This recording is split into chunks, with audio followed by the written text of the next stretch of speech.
All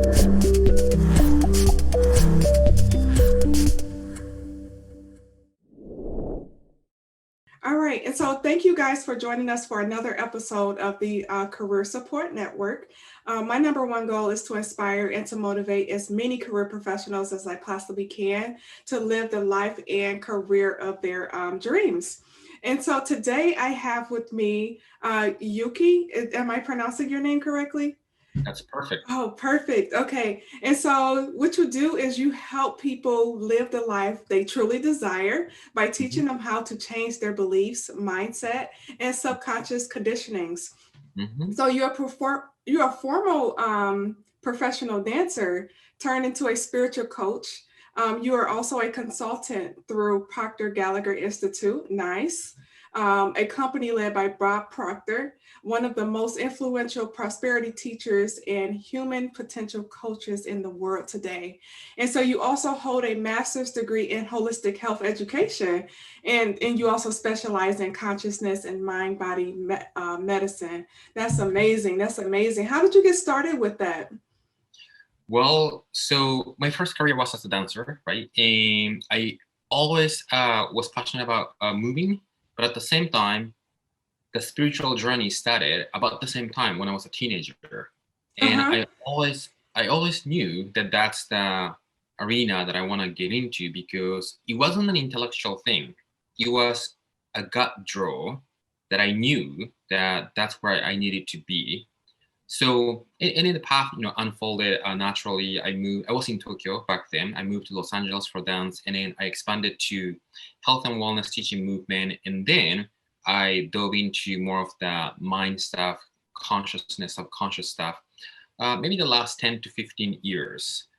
And yeah, so the path opened through my personal interests and going after different books, and that started a long time ago. And then the degree, I moved to from Los Angeles to the Bay Area. I live in San Francisco for a graduate school in holistic health education.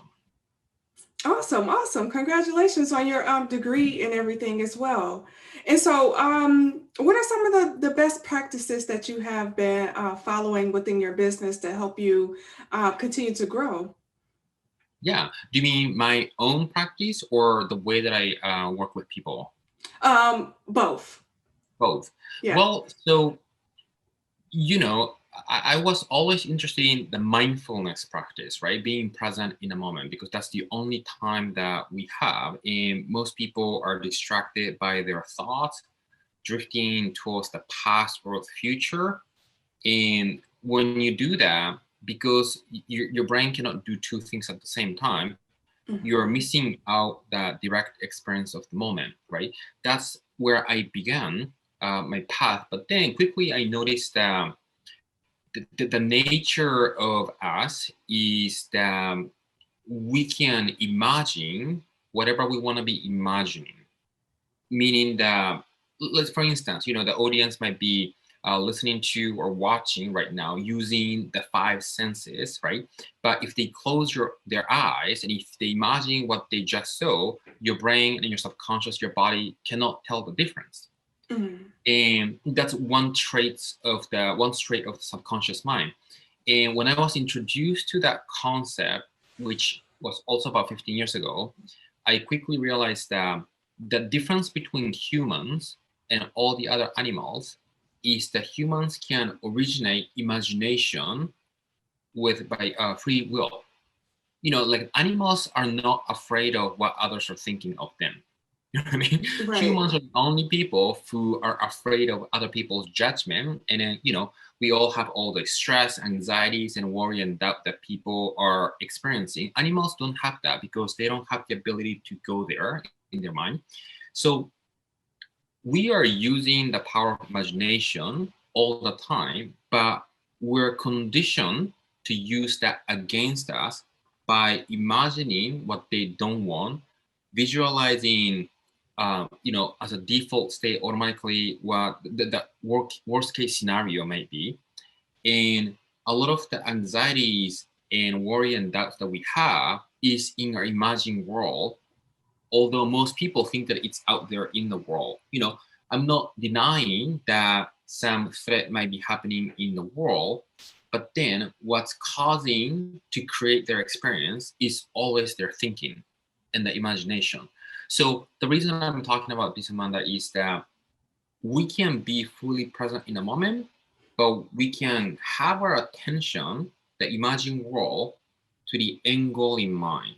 Like this is how most Olympic athletes train themselves, right? They train there in the moment, they're doing the practice, but their mind, their visualization internally is always, the breaking the record, the medal, whatever that they're aiming towards. And I think that concept of what I call living in the being in the moment, but living from the future instead of letting the past you dictate what you can do today, but to visualize first what you want to identify, and then in your imagined world staying there, so you become that person internally before you actually obtain whatever the role that might be. A lot of people live the world today in that equation of have, do, be, meaning I want to have this. If I have this, I can do this. And if I can do this, I become one, right? That's the normal equation. But what I teach working with people is to flip that and make it be, do, have. In your imagined world, become that person and create that identity within you first, and act from that place, even though there's a gap between what you see outside and the internal world. And when you begin acting from the end in mind, I'm going to bring this spiritual terminology, your frequency and vibration at the subconscious level creates that energy, and your surrounding begin meeting who you are becoming. Because people are surrounded by like-minded people, the same, I call frequency level community. And in order for someone who wants to, I love what you said at the beginning, that to pursue someone your dream. I don't think many people are pursuing their dream because of the conditionings and a lot of the things that we were told by people around us, and they're subconsciously limiting their options. But I like to encourage people to go from what do you want to go after, and then begin practicing that, the mindset and the what I call vibrational frequency. And when you become one, when you start doing from that place, things start unfolding. So my practice is to be present in the moment, but I use a lot of the creative visualization, and that's what I actually do as I work with people. That was my long, short answer. Awesome, awesome. And so your main focus is mindfulness and staying focused on the moment. And so what do you have to say about people who, like sometimes myself, who like to multitask and do different things? Right. So multitasking is no one can pay attention to two things at the same time at the same level. They're not actually multitasking. They're actually doing one after the other. Does that make sense? Right. Because if you're talking and if you're doing something, your mind is geared towards one or the other, right? So yeah, I don't have anything to say about that. I think I think it's good as far as that's working for people. Yeah. Okay. And so what are some of the things that you've done within your business to help you grow it? Yeah. Do you mean for my own practice? Yeah. Yeah. So, well, I actually don't do anything different from when I work with people. My life is simple, right? Like I do the meditation, I do the visualization and a lot of the writing stuff, and begin connecting with, something that I haven't said today was that I'm all about helping people connecting with their soul desire and to live from that place in this material physical world. If I start talking about this, I can go on and on and on, but I think people tends to be living in their thinking, and they start identifying themselves as their thoughts, even though our thinking is a byproduct of us understanding language, right? Because when we didn't know language, we weren't able to think the way we think. And that's, when we were little and an infant, we were still growing. So there's an intelligence in ourselves and the world that is beyond our thinking. And the spiritual aspect and the soul aspect is, the way that I see, is the foundation of everything. And you can be happy and satisfied on the surface base, but if you're not fulfilling your soul desire, at some point you will feel like something is missing. I hear that very often. I feel a sense of emptiness and I don't know what that is. And then when you wanna, like, for instance, you people, your audience may have a good career that pays well, but deep inside not knowing that that is their calling. I like how people connecting with their calling, because that's the reason that the soul arrived on this planet. And what's the reason that you want to do something other than your calling, if that's the reason that you arrive, right? So work to me is a service, and service to me is an expression of the reason that the soul arrived on this planet. And I think that's where we want to begin. And unfortunately, we don't learn about the soul in school. Right. So the order is a little bit different from the way that I like to see happening, like the true education, because a lot of the essence is already within us. So education means really to draw out from within instead of getting information from outside. So yeah, the education system, I can go on and on about that topic too, but I think you want to go into your heart. If the terminology soul is like unfamiliar, like everyone knows, everyone can understand if I say you want to follow your passion to fulfill your soul. If I say that, people, like us, everyone says yes, yes, yes, right? But when I ask people, okay, what is the soul? And people just turn around and want someone else to answer that question. That's what happens. If soul feels like a little, distance from the way that you're currently living, I would encourage people to go to their heart.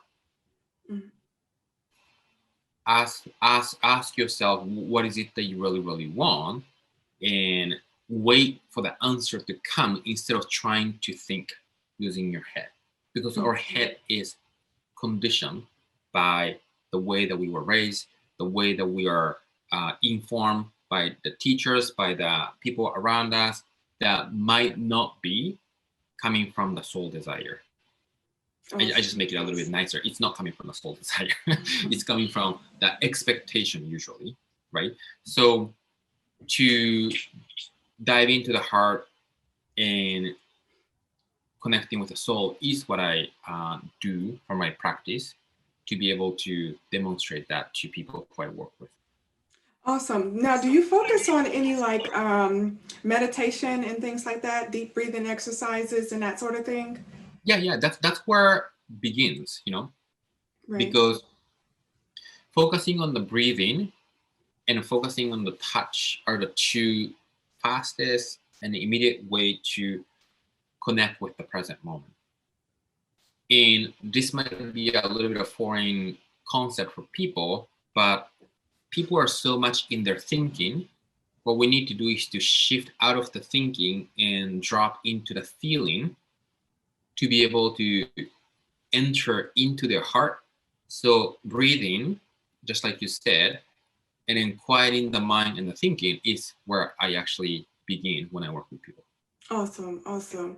Now, what are some of the mistakes you either made in your business or that you see people making as they try to get to the career of their dreams? Yeah, well, I make mistakes all the time, and I don't think it's a bad thing, but I think the worst thing that you could do is to not trying, so you don't even know that you're making a mistake. And when you make a mistake, you learn the lesson, so you're actually moving forward. So when you hesitate making mistake, I think that's worse than making a mistake, because if you make a mistake, you fell and you can stand up and you learn how you fell so you don't repeat that, right? Um, I wouldn't call mistake, but what prevents people from following their soul and going to that area is that they get stuck in their stories. Mm. You know, their stories, and then, well, this is a good one. So remember that I said a moment ago that we cannot focus on two things at the same time, Right. right? So in order for us, and then everyone knows that we want to stay positive, right? Positive attitude and focusing on good emotions like happiness, joy, contentment are good for all of us, right? Everyone Mm-hmm. can understand that. But most people are not there because we're conditioned to focus on the problem, right? So when we have some sort of incidents or negative situation, we tend to talk about it, and our mind tends to go there, be, even though they don't want to.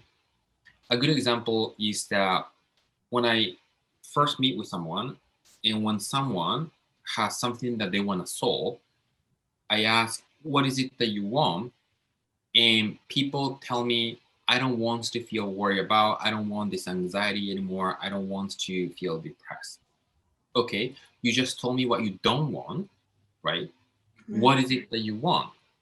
And then people say, well, I'm just tired of feeling like worried about anxiety, and does that make sense? So people tend to assume that not wanting something is the gateway. But if you're focusing on not wanting the problem, that's what you're putting the energy into. That makes sense. And Yeah. until I tell people, well, isn't it what you want is a sense of ease, calmness of the mind, and peaceful experience? And then only after I say them to them, they say, oh, yes, yes, yes, that's what I want.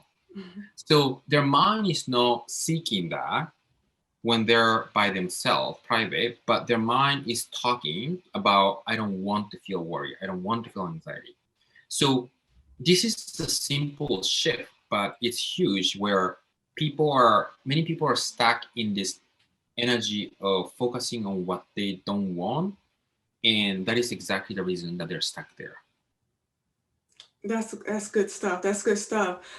You when you said that, it made me think about how, like when people are searching for a job, they tend to focus on the negative aspects, the fact that they got rejected, they Right, didn't get the call back, and things like that. That they forget all of the good things that happened, all the effort that they actually put into.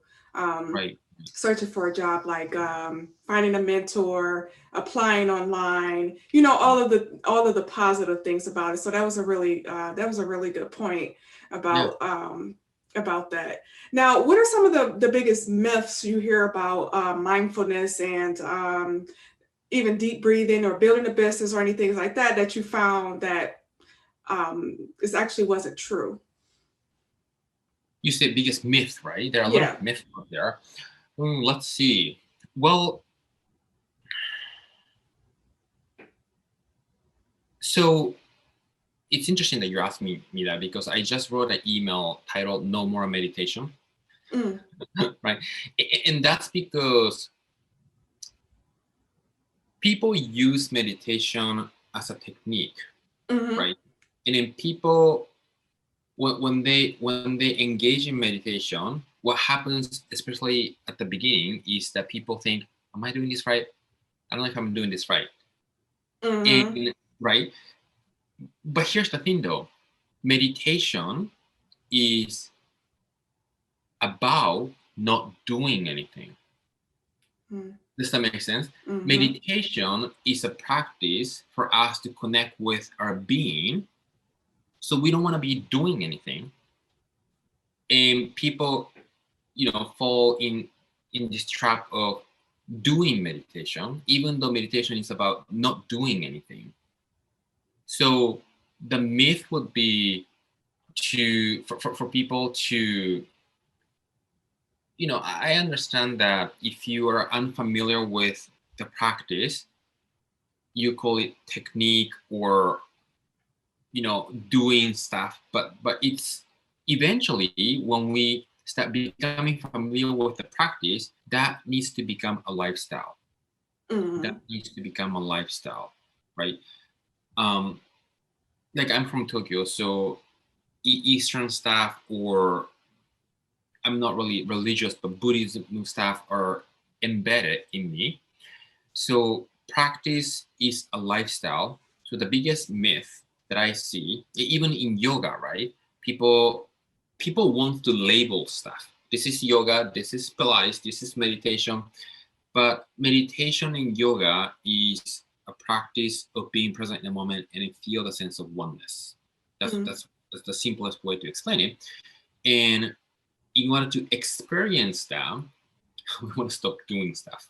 We want to stop doing stuff, but people try to do meditation right, correctly.